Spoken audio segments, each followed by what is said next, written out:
د خپل ستونزه په اړوند خپل پیغامونه، ویډیوګانې، انځورونه او برېښنالیکونه راولېږئ. د جرګې خپرونې سره په ټلیفون، سکایپ او نورو مسنجرو نیغ په نیغه په خبرو اترو کې برخه واخلئ. ټلیفوني اړیکه ده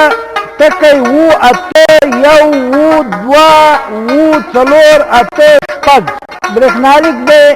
JIRGA8 پښتو ټي وي ټکی ټي وي. جرګه خپرونه هره ورځ مازدیګر 4 بجې له 5 بجو پورې په ژوندۍ باندې د پښتو ټلویزیون د جرګې خپرونې درنو لیدونکو، ښاغلو اغلو جرګې خپرونې ته په خیر راغلی. ستړي مه شئ. خوشحاله یم چې ځل بیا ستاسو په خدمت کې یم او زه نن نور هم خوشحاله یم چې موږ حاجي صاحب احمدزی د میلمه په ډول باندې موږ خپله ځان سره لرو. هغه به نن ستاسو پوښتنه که تاسو کومه پوښتنه لرله ځواب به درته درکوي. زه ستاسو په وړاندې ښاغلي احمدي صاحب ته هرکلی وایم. حاجي صاحب په خیر راغلی جرګې خپرونې ته. ستړي خوشحال شي. کور آباد وي. درنو لیدونکو، نن موږ تاسو لکه په تېرو خپرونو کې ما تاسو ته بیا ویلي دي چې کله کله خلک د ډېرو وړو خبرو نه خفګان جوړوي، جګړه جوړوي. هغه جګړه بیا پریشانوونکې شي، هغه جګړه بیا کورنۍ ته ورسېږي او په یوه څاپېړ سل مخه خوږېږي، بیا نورې ستونزې پکې وزېږوي، نورې ستونزې پیدا شي. نو نن موږ تاسو لپاره د ماشومانو جګړه یا د ماشومانو ترمنځ شخړه د خبرو اترو لپاره یو بیلبره ټاکلې ده. په همدې باندې به خبرې کوو. تاسو که پوښتنه لرئ پوښتنه کولی شئ، د حاجي صاحب نه پوښتنه کولی شئ. همدارنګه تاسو که په دې برخه کې څه معلومات لرئ، تاسو په کلي شاوخوا کې چېرته د ماشومانو ترمنځ وړه شخړه پیښه شوې ده، نه ده پیښه شوې، او که پیښه شوې ده څنګه پیښه شوې ده، هغې کومې ستونزې درلودلې دي، یا که داسې یو ستونزه پیښه شوې د ماشومانو جګړه پیښه شوې، نو هغه بیا څنګه مشرانو په مرسته یا د کلي د مشرانو یا د کورنۍ د مشرانو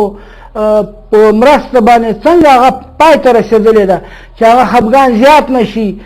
لکه پخوا داسې ډېر تر ډېره ځایه پورې موږ حاجي صاحب له څنګه سره لرو چې تر ډېره ځایه پورې به په کور و کلي کې چې ځوانانو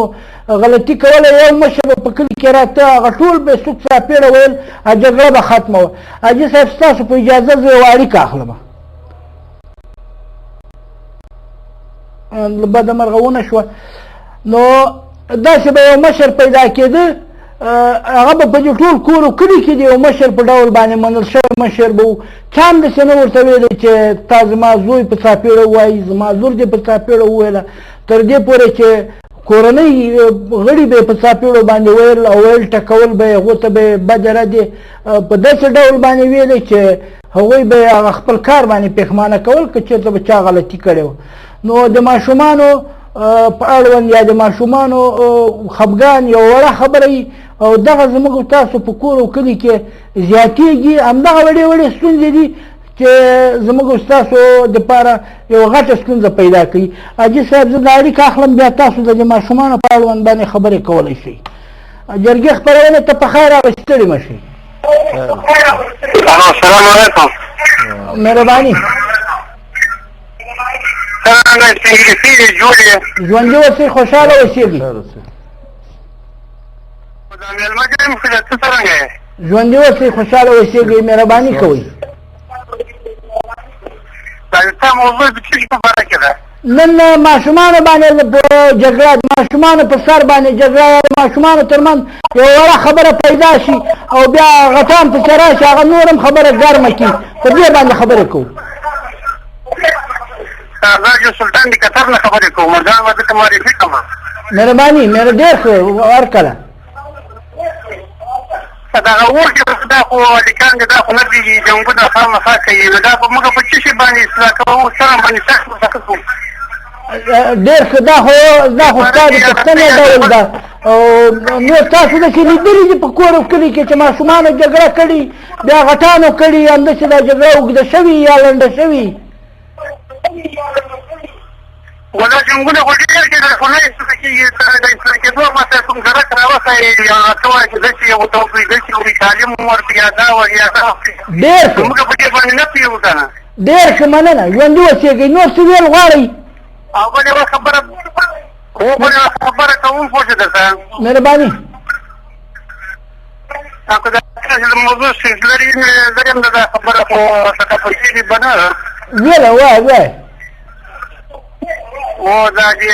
ما چې او دا څه په باره کې خلک دې که دا راته وښیي چې خفه نه شي څنګه پوه نه شوم په ځای باندې که نه مهرباني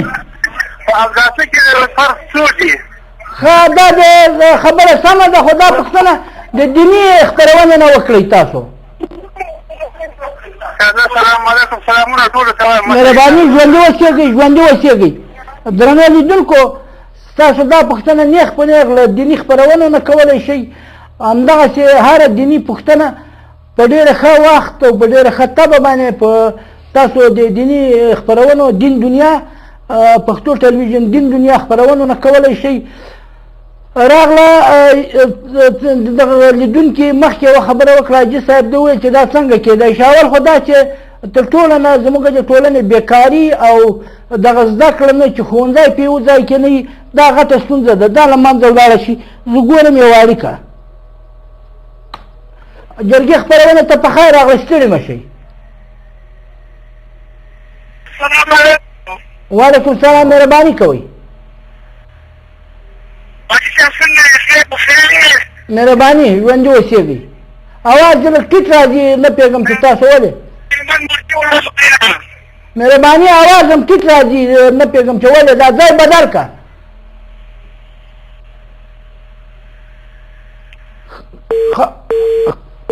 له بده مرغه د دوی اړیکه غوڅه شوه نو یو حاجي صاحب خبره دا ده چې کله زموږ په ټولنه کې ښوونځي جوړ شي کله کاروبار وي نو تر ډېره ځایه کېدای شي لکه دې ورور چې وویلې چې دا څنګه کېدای شي تر ډېره ځایه کېدای شي چې دا شخړې کمې شي او پای ته ورسېږي او نور تاسو د ماشومانو په اړوند باندې خبرې جاري وساتئ روانې وساتئ وایم او شروع شي بس مهرباني بسم الله الرحمن الرحیم د وړو هلکانو داسې یو کار دی که نه چې په هره کوڅه په هر ځای کې دا جګړه دواوي مګر هم د هغو غوښه شریکه دی هغو جګړه شریکه دی هغه وړه ماشومان دي هغو نه که لږ داسې برابر غوټ راشي نو هغه یې سره قراروي چې ورته ویي ولو که ورور یې وي که زوی یې وي که داسې بل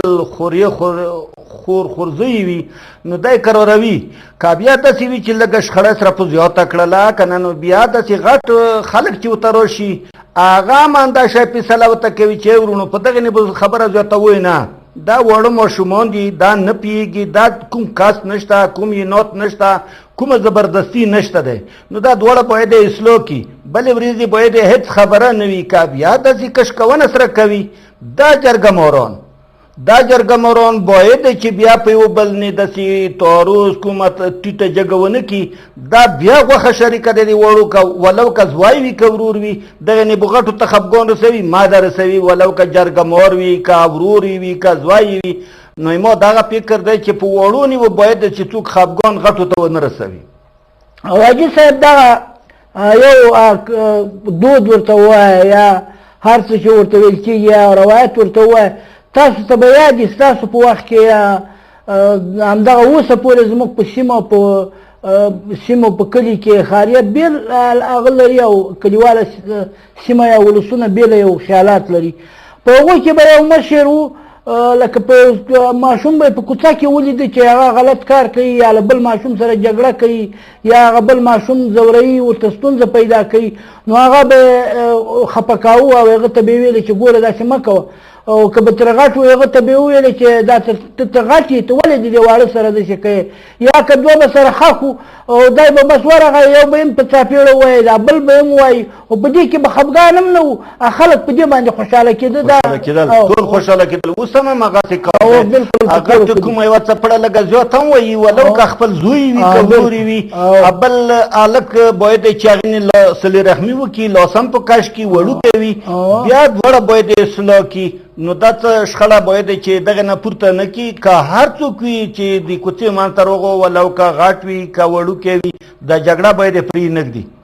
چې سره خوږ نه کي سره ژوبله نه کي سره د دې چې مشران سره په خفه نه شي اوس هم دغه رواج دی مشران چې پوره شي وړه لکان په څپېړو هم وایي ښکني هم یو بل پلی سره بیرته کوي بالکل هغوی ته لاره ښیي هغوی ته دا وایي چې دا ښه کار نه ده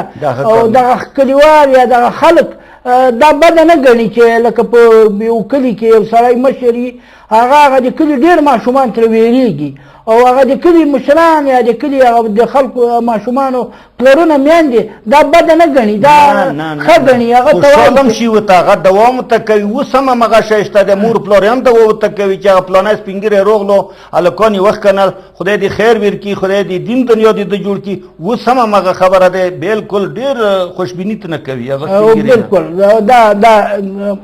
همداسې ورته وایي چې لکه تاسو دغه مشر کلي کې پېژندل کېږي او ټولو ته د درناوي وړ وي او هغه میندې پلرونه هغه ما خپل بچیان دي هغه مشر نه ویروي او دا ورته وایي چې هغه مشر چې ته ویلی ډېر سم کار یې کړی ده او بیا دا کار ونه کړي که نه بیا هغه در باندې راځي ویي دی نو دا خپله یو دود ده یو دود پکې دا یو انسانګرت دی هغه مور و پلار دی چې هغه د مشر قدر عزت کوي دا مشر قدر خپل دی چې دا راشي ماشومان سره وښکني یو بل پلی کي دا مشر قدر عزت خپل زیاتوي چې وایي چې والله ما انسانګرت په دغې دی چې زه دغه هلکان بیل کړم سره جګړه جوړه نه کړي نو مور و پلار یې خوشحال وي په دې دا سمه خبره دی دا اوس هم شته دی دا رواج دا دود شته دی سپین ږیری راشي په کوڅې هغه هلکان منډیا وایي چې هله اوس مو بیا پلانی روغ وییم یم او بالکل ویم او څه راته ووایي دا خبرې کوي راته بالکل همداسې ده مشران د درناوي وړ دي په هغه سیمه کې یو خو دغه خاري ژوند له بده مرغه دغه شل کلنې جګړې یا دغه ژوند د یو ځای نه بل ځای ته اوړېدل راوړېدل او دا بېکوري و یو ځای ته بل ځای ته تلل دا هم دغه ژوند حاجي صاحب ګډوډ کوي که خیال دي هغه ژوند چې هغه د پخوا روایتي ژوند چوکاټ ماتېږي او نو دغه هم کېدای شي زموږ ولسونو ته څه نه څه زیان وراړولی چې زموږ دغه د خلکو ژوند په یو بل ډول باندې اوړي نو دا هم زیان اړوي خو تر ډېره ځایه پورې همغه روایت باید قایم وساتل شي